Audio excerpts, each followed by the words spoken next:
Welcome back to Tamil food recipe. இன்றைக்கி வந்து நம்ம சேனலில் வந்து நேமு சேஞ்ச் பண்ணிவிட்டு இது வந்து ஃபஸ்ட் வீடியோ நம்ம போட்டுட்ருக்கோம். இன்றைக்கி வந்து பார்த்தீங்கன்னா வாடிப்பட்டி வத்த குழம்பு நிறைய பேர் கேள்விப்பட்டிருப்பீங்க. ஆனால் அது வந்து அதே மெத்தடில் நீங்கள் வந்து சூப்பராக ஒரு பூண்டு குழம்பு செஞ்சுருக்கோம். அது எப்படின்னு பாருங்கள். சின்ன வெங்காயமும் கார்லிக்கும் போட்டு அழகாக சொல்லியிருக்கேன். ஸ்டெப் பை ஸ்டெப் ரொம்ப ஈஸியாக தான் இருக்கும். வீட்டில் நீங்கள் அழகாக ட்ரை பண்ணலாம். ஸோ இது வந்து வீடியோ ஸ்கிப் பண்ணாமல் வைக்கிறோம். அந்த பூண்டு குழம்புக்கு தேவையான ஆயில் வந்து பார்த்திங்கன்னா சூப்பராக நல்லெண்ணெய் வந்துட்டு வச்சு சமைச்சோன்னா பூண்டு குழம்பு வந்து கெட்டும் போது அது ரெண்டாவது வந்து பார்த்திங்கன்னா 2-3 நாள் வச்சு சாப்பிட்டாலும் சூப்பராக இருக்கும்.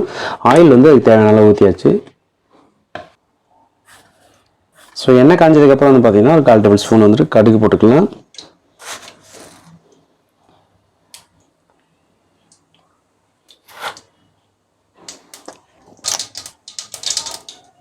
ஸோ வெந்தயம் கொஞ்சம்,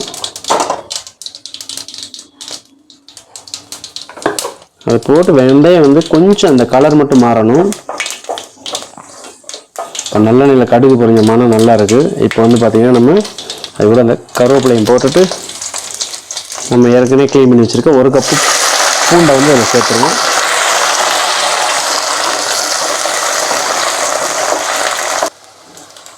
ஸோ பூண்டு போட்டாச்சு. பூண்டு வந்து பார்த்திங்கன்னா போட்டு 2 நிமிஷம் நல்லா ஹை ஃப்ளேமில் வச்சு தான் வதக்கிட்டு இருக்கோம். ஸோ இந்த பொசிஷன் வரும்போது நம்ம வந்துட்டு நம்ம ஆல்ரெடி கட் பண்ணி எடுத்து வச்சுருக்க சின்ன வெங்காயம் 1 கப்பு வந்துட்டு நம்ம இதில் சேர்த்துருவோம். சின்ன வெங்காயம் பூண்டு அதோட காம்பினேஷனில் புளிக்குழம்பு வச்சோம் அப்படின்னா ரொம்ப சூப்பராக இருக்கும். ஸோ இன்றைக்கி இந்த இதில் தான் பண்ணுறோம். ஸோ இப்போ 2 சேர்ந்து வந்து நல்லா வதங்கணும்.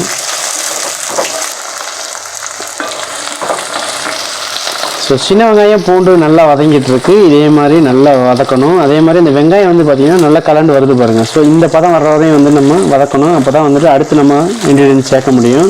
ஏன்னா வெங்காயம் பச்சையாக இருந்துச்சுன்னா அப்போ சாப்பிடும்போது நமக்கு நல்லா இருக்காது. அதனால் வந்துட்டு இப்போ வெங்காயம் ஃபுல்லாக வதங்கோட வச்சாலே இந்த பூண்டோட கலரில் மாறுது பார்த்திங்களா, ஃப்ரை ஆனது. அப்படி இருந்துச்சுன்னா நம்ம அந்த குழம்புல போட்டு சாப்பிடும்போது அவ்வளோ டேஸ்ட் இருக்கும். ஸோ இந்தளவு வந்துட்டு நீங்களும் வதக்கணும்.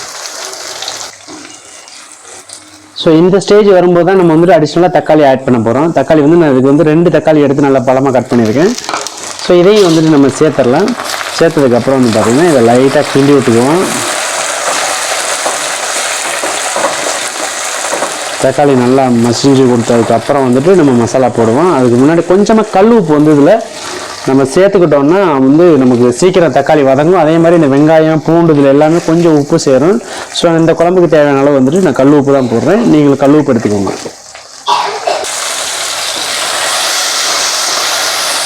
ஸோ பார்த்தீங்கனாலே தெரியும் வெங்காயம் தக்காளி பூண்டு இது எல்லாமே நல்லா மசிஞ்சிருச்சு.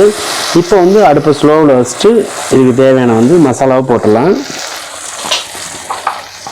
ஃபஸ்ட்டு வந்து பார்த்திங்கன்னா கொஞ்சமாக மஞ்சத்தூள் ஒரு சேர்த்தே போட்டுக்கலாம். ஆன்டிபயோட்டிக் நல்லது. அது போக வந்துட்டு பார்த்திங்கன்னா மிளகாத்தூள் வந்து நான் அதுக்கு வந்து ஒரு 2 ஸ்பூன் போடுறேன். இது சின்ன ஸ்பூனாக இருக்குது. ஒரு 1/2 டேபிள் ஸ்பூன் சேர்த்தே போடுவோம். Sorry, teaspoon.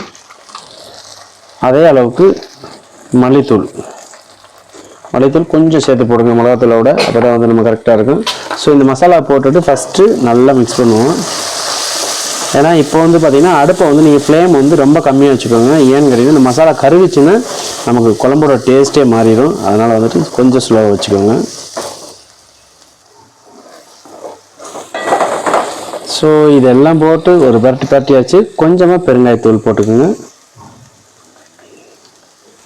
இதை போட்டதுக்கப்புறம் வந்து பார்த்திங்கன்னா நம்ம வந்துட்டு ஒரு எலுமிச்சை சைஸ்க்கு வந்துட்டு ஒரு புளி எடுத்து ஒரு 100 ml தண்ணியில் வந்து அழகாக கரைச்சி வச்சுருக்கேன்.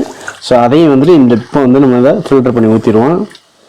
புளியை வந்து பார்த்திங்கன்னா ரொம்ப தண்ணியாக கரைச்சிட வேணாம், கொஞ்சம் திக்காகவே கரைச்சிடுவாங்க. புளியை எப்போயுமே வந்துட்டு இந்த மாதிரி புளிக்குழம்பு எல்லாத்துக்குமே வந்துட்டு ஃபில்டரில் வடிகட்டாதீங்க, கையிலே வடிகட்டி ஊற்றுங்க. அப்போ தான் டேஸ்ட் நல்லாயிருக்கும்.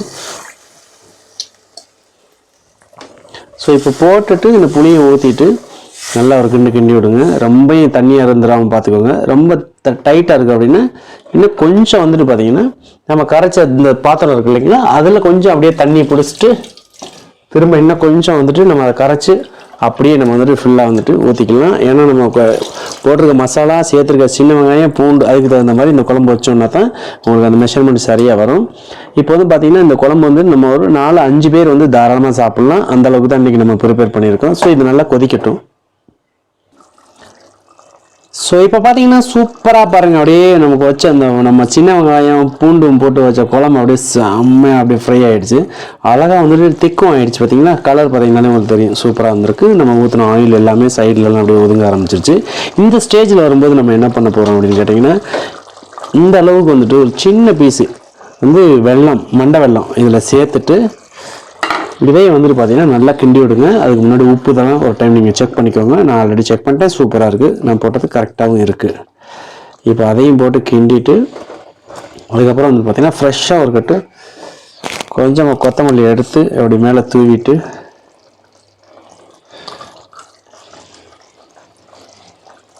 ஸோ ஒரு கிண்டி விட்டுட்டு அடுப்பு அப்படியே சிம்மில் வைக்க வேணாம், ஆஃப் பண்ணி விட்டுறலாம். ஆஃப் பண்ணிட்டீங்கன்னா ஒரு 10 நிமிஷம் கழிச்சு இது கொஞ்சம் லேட்டாக பழசாக தான் இதோட வேல்யூ ரொம்ப ஜாஸ்தி. வேல்யூ மீன்ஸ் என்னன்னா ரொம்ப டேஸ்ட் அதிகமாக இருக்கும்.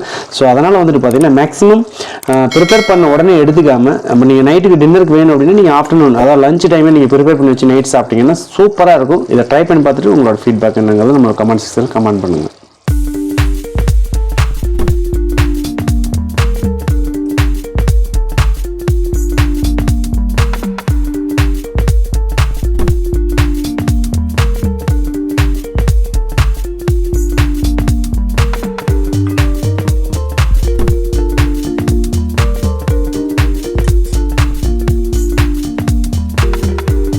ஸோ இன்றைக்கி வந்து சூப்பராக அந்த வீடியோ பார்த்துருப்பீங்கன்னு நினைக்கிறேன். இந்த ரெசிபி வந்து உங்களுக்கு ரொம்ப பயனுள்ளதாக இருக்குன்னு நினைக்கிறேன். ஸோ ரொம்ப இந்த வீடியோ பிடிச்சிருந்துச்சுன்னா லைக் பண்ணுங்கள், மறக்காம நம்ம சேனலை சப்ஸ்கிரைப் பண்ணாமல் பார்த்தீங்க அப்படின்னா சப்ஸ்கிரைப் பண்ணிவிட்டு கூட இருக்க பெல் ஐக்கனை கிளிக் பண்ணிட்டு அதில் ஆளுங்கிற நோட்டிஃபிகேஷன் செட் பண்ணி வச்சுக்கோங்க. நம்ம பொருள் எல்லா அப்டேட்ஸுமே வந்து உங்களுக்கு உடனே நோட்டிஃபிகேஷனில் வரும். தேங்க்யூ ஃபார் வாட்சிங். பாய்.